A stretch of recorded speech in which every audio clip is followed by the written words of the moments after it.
2024 August నెల మొత్తం కూడా తిరుమల స్వామివారి కోనేరుంది కదండి పుష్కరిణి, ఆ పుష్కరిణిని నెల మొత్తం కూడా మూసేస్తున్నారు. ఈ ఆగస్ట్ నెలంతా కూడా తిరుమల స్వామివారి పుష్కరిణిలోకి భక్తులకు అనుమతి ఉండదు. ముఖ్యంగా అంగప్రదక్షిణం సేవకి వచ్చే భక్తులు ఈ విషయాన్ని గమనించాలండి. మామూలుగా తిరుమలలో అంగప్రదక్షిణం సేవకి వెళ్లే భక్తులు పుష్కరిణిలో మునిగి అంగప్రదక్షిణం సేవకి తడిబత్తలతో వెళ్తారు కదా.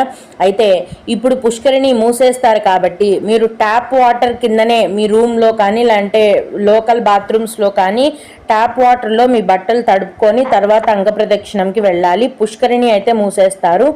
అయితే తిరుమలలో శ్రీవారి ఆలయం వద్ద గల పుష్కరిణిలో నీటిని పూర్తిగా తొలగించి పైప్ లైన్ల రిపేర్స్ మరియు సివిల్ పనులు చేపట్టేందుకు గాను టీటీడీ వారు ఈ పుష్కరిణి మూసేస్తున్నామని తెలియజేశాలండి. ఆగస్ట్